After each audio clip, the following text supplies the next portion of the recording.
सब कुछ नॉर्मल कर दिया, यूट्यूबर्स ने सब कुछ नॉर्मल कर दिया है।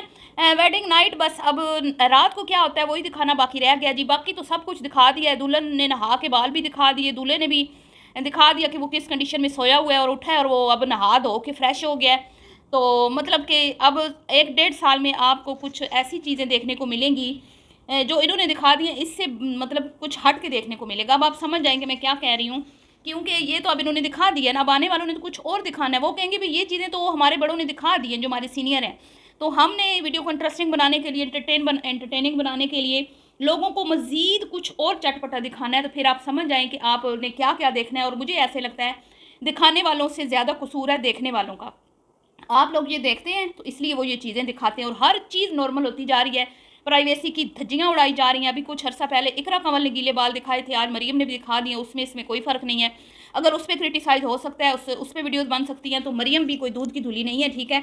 तो इस पर भी बात होगी, क्योंकि भाई हम हक और सच की बात करते हैं, हम मुनाफिकत से काम नहीं ले सकते। अब हम इस वजह से खामोश रहें कि उसकी दूसरी शादी है, या इस वजह से खामोश रहें कि उसकी खुशियों में हम जहर घोल रहे हैं, या इस वजह से खामोश रहें कि हाय बेचारी का पहला दिन है और आप क्रिटिसाइज़ करने लगी हैं, तो नहीं।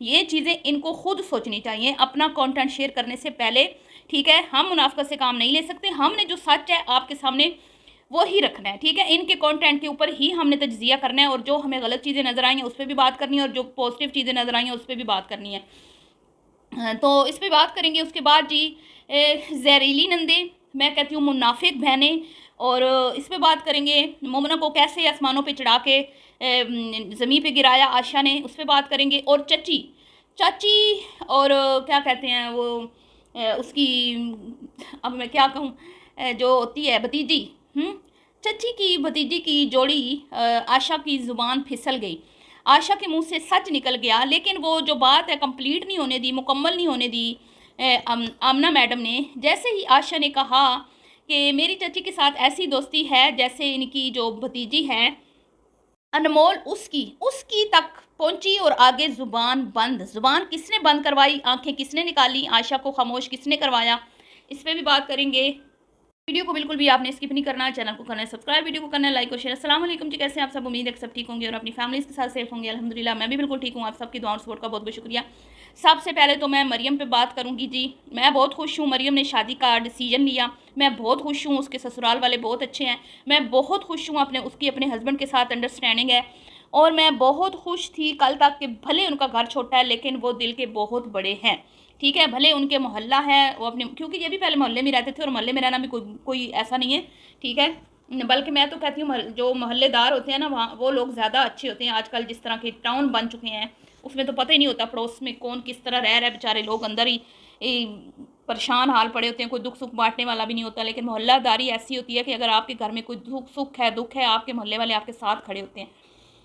तो मैं बड़ी खुश थी मरियम के लिए। लेकिन आज मरियम ने जो चीज़ की है ना, वो मुझे बिल्कुल भी पसंद नहीं आई, और मैं इसको हरगिज़ अप्रिशिएट नहीं करूँगी, हरगिज़ मैं इसकी तारीफ़ नहीं करूँगी। मुझे खुद शर्म आ गई शादीशुदा जवान बच्चों की माँ होते हुए कि मरियम ने किस तरह अपनी बेडशीट जो जिस पे सिलवटें पड़ी हुई थी वो दिखाई। उसके बाद उसने कहा मेरे हस्बैंड अभी तक सोए हुए हैं। मतलब मुझे ये बातें बिल्कुल भी नहीं अच्छी लगी। ये हद क्रॉस की है, हद क्रॉस की है, ठीक है। ये इकरा कमल ने अपना इसी तरह वेडिंग मॉर्निंग शेयर की थी, तो इतना वावेला मचा था। और मैं कहती हूँ कि अब ये चीज़ें इतनी इन लोगों ने नॉर्मल कर दी हैं कि अब मैंने पूरे कमेंट्स देखे हैं, किसी एक ने भी इस पर आवाज़ नहीं उठाई कि मरियम ये चीज़ आपको शेयर नहीं करनी चाहिए थी। आप तैयार श्यार होके आती, ठीक है, बाहर आती, रूम से बाहर आ जाती और आप अपनी रूटीन शेयर करती तो कोई हर्ज नहीं था। या आप दोनों तैयार होकर सोफे पे बैठ के अपना जो भी आपको हस्बैंड ने गिफ्ट दिया है वो आप बेशक दिखाती। लेकिन जी ये बिल्कुल भी अच्छा नहीं लगा। फिर वो उठे हैं, आप मतलब कोई बच्चा तो नहीं है ना जो आपकी रूटीन देख रहा है कि भाई आप एक कपल की जो फर्स्ट मॉर्निंग होगी उस वो किस तरह की होगी, जो आप लोग सारा कुछ दिखा रहे हैं। कुछ तो प्राइवेसी का लिहाज रखें, कुछ तो शर्म हया करें। इतना भी लिहाज नहीं है आप लोगों को कि आपकी वीडियोस को कुंवारी लड़कियां भी देखती हैं। कुछ मतलब मैं कहती हूँ धज्जियाँ उड़ा के रख दी इन्होंने। अब मैं क्या ही कहूँ, मैं कुछ ज़्यादा बोलूँगी तो आप कहेंगी कि एलिज़ मदर नेगेटिव हो रही है। मैं बिल्कुल नेगेटिव नहीं हो रही, ठीक है। मैं मरियम को के लिए खुश हूँ, लेकिन ये नहीं होना चाहिए था, ठीक है। फिर गीले बालों में कंघियाँ की जा रही हैं, तैयारियाँ हो रही हैं, ये बस अब मैं खुद कुछ नहीं कहना चाहती। अब इसको तो ये तो हो गया जी। हस्बैंड ने बहुत प्यारा सेट भी दे दिया, चाहे असली डायमंड है चाहे नकली डायमंड है, ये कोई मायने नहीं रखता, क्योंकि लोग कह रहे हैं जी डायमंड तो बड़ा एक्सपेंसिव है, तो ये 2 नंबर डायमंड है, कोई कह रहा है ARY का है, ये है वो है, जैसे वो उन्होंने एक सेट से निकाले हुए हैं। ठीक है, तो मेरी बात सुने, चाहे वो डायमंड जिस तरह का भी है, जिस तरह का भी नेकलेस है, जो भी है वो सेट है, उसने प्यार से अपनी बीवी को दिया है ना, बस इतना ही काफ़ी है। औरत को रिस्पेक्ट और मोहब्बत चाहिए होती है। ठीक है, वो भूखी रह के गुजारा कर सकती है, लेकिन इज़्ज़त के बगैर गुजारा नहीं कर सकती, रिस्पेक्ट के बगैर गुजारा नहीं कर सकती। उस घर में उसको प्यार और इज़्ज़त दोनों मिल रहे हैं, तो ये चीज़ें कोई मायने नहीं रखती कि गिफ्ट किस तरह का है। और कमरे में सब ने बैठ के खाना खाया। अब घर की क्या सूरत हाल है ये तो अल्लाह ही बेहतर जानता है। हो सकता है कि इससे अच्छी जगह उनके पास कोई ना हो बिठाने के लिए। तो वैसे बुरा तो लगा, बहुत बुरा लगा कि आप कपल के रूम में सारे घुस गए हो, ठीक है, और वहीं पे बैठ के नाश्ता हो रहा है। तो ये बिल्कुल भी मैं कहती हूँ ये मैनर्स के ख़िलाफ़ था, बहुत बुरा लगा, बहुत ही। इनको चाहिए था कि घर के किसी अच्छे से कमरे में या कहीं पे भी कोई अरेंजमेंट्स करते जहाँ पे नाश्ता लगाया जाता और सारे इकट्ठे बैठ के नीचे खा लेते आराम से। तो उसके बाद जी अब बात करते हैं सबसे बड़ी मुनाफिक और चुड़ैल, जहरीली औरत। आज तक मैं समझती रही कि शायद आयशा है, लेकिन नहीं जी, नंबर 1 है आमिना। आमिना वो सपनी है जिसने अपने भाई को डसा, अपनी भाभी को डसा जो समीना है। अब उसने डंग मारा है मोमना और अली को। आप मुझे ये बताएं कि उमैर किस मुंह से आगे आ गया। उमैर वो उसका कज़न है, ठीक है, उसका महरम नहीं है कि वो हर काम में आगे आ गया। क्यों भाई, उसका अपना भाई जिंदा है, सलामत है, उसकी माँ जिंदा सलामत है। आप कौन होते हैं हर चीज़ में आगे आगे, सिर्फ अपने कंटेंट के लिए, सिर्फ वाह वाह के लिए, सिर्फ बल्ले बल्ले करवाने के लिए। आपकी बॉडी लैंग्वेज और आप जो वहाँ पे कर रही थी, वो मतलब आप जो दिखा रही थी कि भाई हम बड़ी खुश हैं, वो दोनों मतलब कि वो साथ नहीं दे रही थी। आपकी बातें और आपकी बॉडी लैंग्वेज, ठीक है, आपका रवैया जो था वो साथ नहीं आपके एक दूसरे के, मतलब फेक, सब कुछ फेक लग रहा था। तो मुझे ये बताएं, चले भाभी नहीं भी जाती तो क्या भाई का हक नहीं था कि भाई साथ जाता? लेकिन लोग उनके ऊपर थू थू कर रहे हैं, लेकिन लोगों को ये नहीं पता कि ये जो 2 चुड़ैलें हैं ना, ये किसी को आगे आने नहीं दे रही। ये 2 चुड़ैलें ऐसी जहरीली हैं कि बिलाल को इन्होंने ऐसा डसा कि समीना बेचारी घर छोड़ने पर मजबूर हो गई, वरना उसको कोई ज़रूरत नहीं थी जर्मनी में जाके धक्के खाने की। उसकी ऑनलाइन जॉब थी और पाकिस्तान में वो बड़े याशी में थे, बड़े मज़े में थे, यूट्यूब की अर्निंग की उन पर काफ़ी थी और उसकी जॉब भी थी, और उसको साल में 1-2 बार वो जाती थी, उसको कोई मसला नहीं था। लेकिन उसको पता चल गया हुआ था कि भाई इस घर में अगर मैं रहूँगी तो कभी ना कभी मेरा घर उजड़ेगा। ये बात 110% अब कन्फर्म हो गई है। जो मैं आमना के हालात देख रही हूँ, आमना इतनी भी शर्म है कि शादी मेहंदी दोनों बड़े इवेंट्स पर मोमना को उसने जलील और रुस्वा करवा दिया। मोमना की मैं साइड नहीं ले रही, ठीक है, वो भी तेज़ है, वो भी अंदर से पूरी है, लेकिन लोग तो अभी भाई के ऊपर उंगलियां उठा रहे हैं ना कि भाई तुम, आमना भाई भी बन गई, आमना अम्मा भी बन गई, आमना अब्बा भी बन गया, आमना बड़ी बहन भी बन गई। क्यों बन गई? आप लोग इस पर गौर नहीं कर रहे?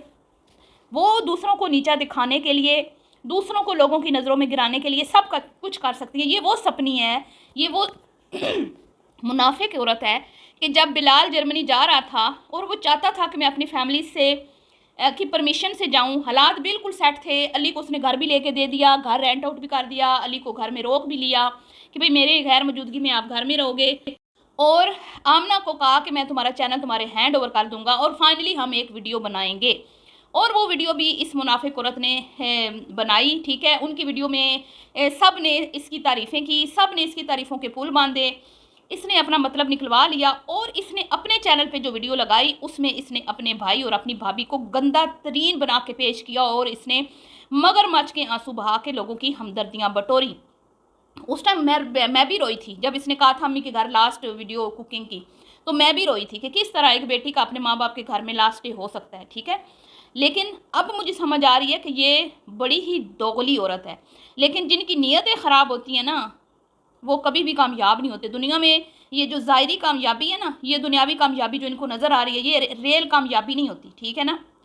कामयाबी वो होती है कि हम जब आखिरत में अल्लाह रब्बुल इज़्ज़त की ज़ात के सामने खड़े हों तो हम कितनी नेकियां लेके जा रहे हैं, हम यहाँ से क्या लेके जा रहे हैं, हमने क्या अल्लाह के इंसान बंदों के साथ क्या सलूक किए हैं, उसकी मखलूक को हमने क्या इज़्ज़त पहुँचाई, उसकी मखलूक की दिल आज़ारियाँ की, अपने बहन भाइयों के हक़ मारे। सबसे पहले अपने करीबी रिश्तों के बारे में पूछा जाएगा। तो ये तो वो औरतें हैं जिन्होंने अपने सगे भाई को डंग मारे। अब दूसरी भाभी को नाश्ते में नहीं लेगी, हर कोई कह रहा है मोमना वेयर इज़ मोमना। भाई जब वो लेके ही नहीं जा रही तो वो क्या करें, बताए ना मुझे, ठीक है। तो ये है इस तरह की। अब जी बात करती हूँ चच्ची।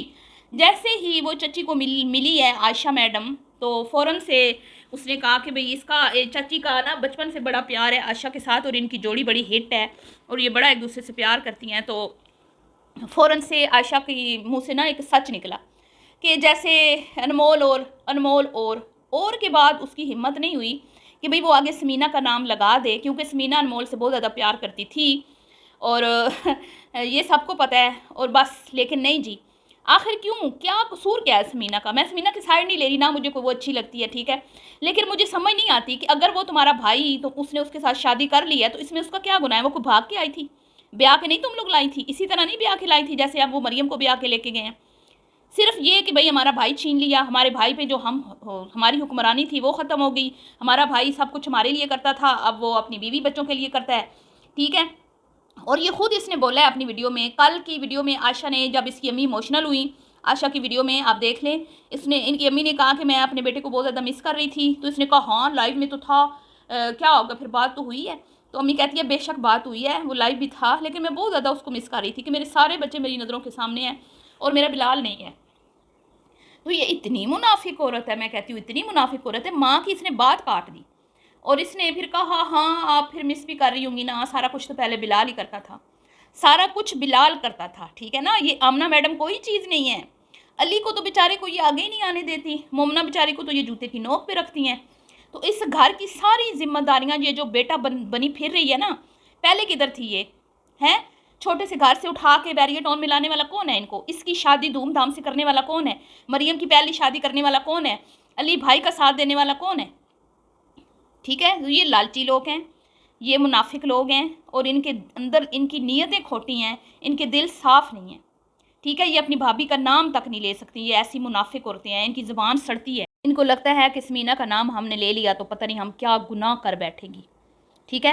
हालांकि वो तो नॉर्मल है, वो बड़ी खुश है मरियम की शादी पे भी, और मरियम ने भी बड़ा मिस किया अपने भाई को, माँ ने बड़ा मिस किया। और अनफा किस तरह अपनी फूफी को देख रही थी, मुझे तो यकीन कर, ये करी मेरी आयत बड़ी रोई, मेरी आयत बड़ी रोई, तो क्या अनफा का कोई हक नहीं है, वो भी तो अपनी चची अपनी फूफियों को देख के इमोशनल हो रही थी ना, हालांकि वो छोटी बच्ची है। तो ये इतनी पत्थर दिल औरतें हैं, मैं कहती हूँ इतनी पत्थर दिल औरतें कि मैं तो कहती हूँ कसम से औरतें के लाने के भी लिए लायक नहीं है, इतनी ये संग दिल औरतें हैं। और अब देखें वो बेचारी जो अनफा, क्या नाम है उसका, उनकी बेटी का नाम अनफा है शायद, बिलाल की जो बेटी है, वो अपनी दादी के प्यार से महरूम, फूफियों के प्यार से महरूम, चचा के प्यार से महरूम, चची के प्यार से महरूम, ठीक है। नानी भी अब दूर हो गई हैं, खाला भी, मामू भी।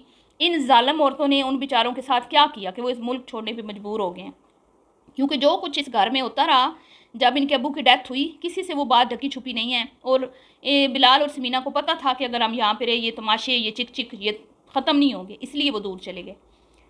तो मिलती हूँ नेक्स्ट वीडियो में, अपनी राय का इजहार कीजिएगा। अभी के लिए इतना ही, अल्लाह हाफिज़।